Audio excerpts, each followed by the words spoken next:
at Bill Gate, one of Hong Kong's last places that still carves mahjong tiles by hand. Sadly, it's now in danger of disappearing. 我呢就姓張嘅，我個名叫張順景。我呢間鋪頭係標記麻雀，標記呢又唔係我個名，係我老豆嘅名，因為係我老豆開嘅。咁佢唔做，梗係我做㗎啦。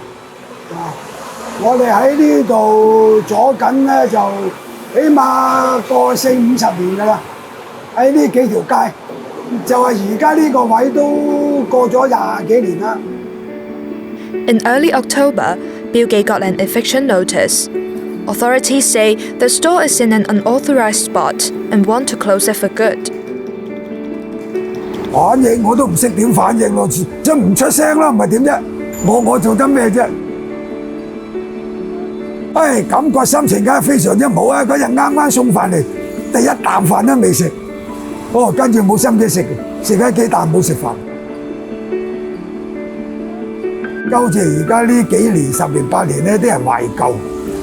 咁我仲未退休，咁咪有機會咯。以前咧1年都係得1副嘅，而家就多些少。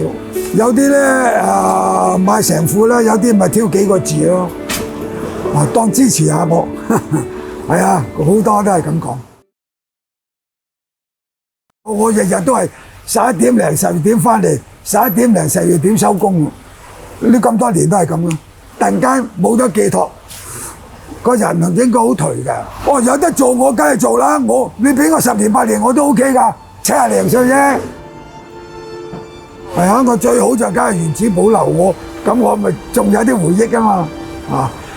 Zhang's trying hard to talk to others to see if there's a chance he can keep the shop.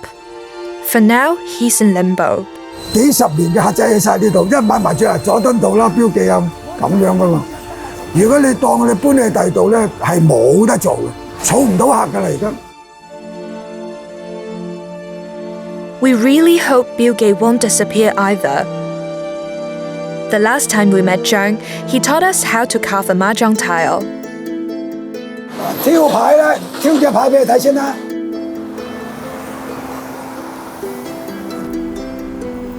嗰啲工作坊我咪第一咧要教佢點坐。如果坐咧就呢張台就唔一定向前嘅，一定要打側身嘅。我哋第一要教佢，第二咧就教佢揸住隻牌咧，兩隻牌手嘅揸隻牌算啦，其餘嗰啲係要收埋嘅。挑麻雀咧，呢把挑客刀咧就係靈魂嚟㗎啦。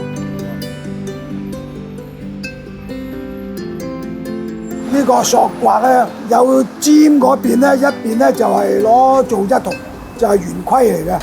如果呢啲就係整銅指甲啦，當佢呢啲轉嘴就好多慳嘅，靠晒佢㗎啦。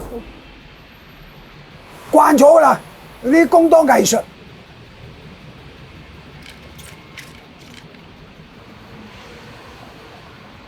30、40年前咧就冇乜機挑，所以我哋手作咧就好多嘢做嘅，因為嗰陣咧有啲出口啊嘛，起唔到貨唔得，咁跟住咧有人發明咗攞機器挑牌，咁我哋嗰啲咪開始咪自然淘汰咯。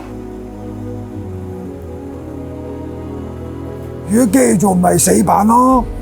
隻隻一模一樣。如果攞手挑咧就有刀鋒嘅，個個師傅挑都唔同嘅，逐隻挑嘅，唔會重複㗎。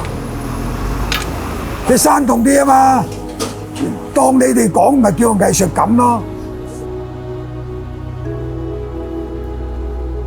喂，呢個麻雀係佢中國嘅國粹嚟啦，咁我都係想政府多啲幫手，政府肯幫下手，咁傳承耐，咁耐啲。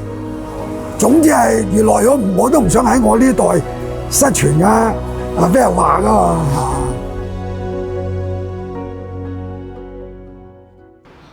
咁要等幾耐乾嘅通常？2個字到啦。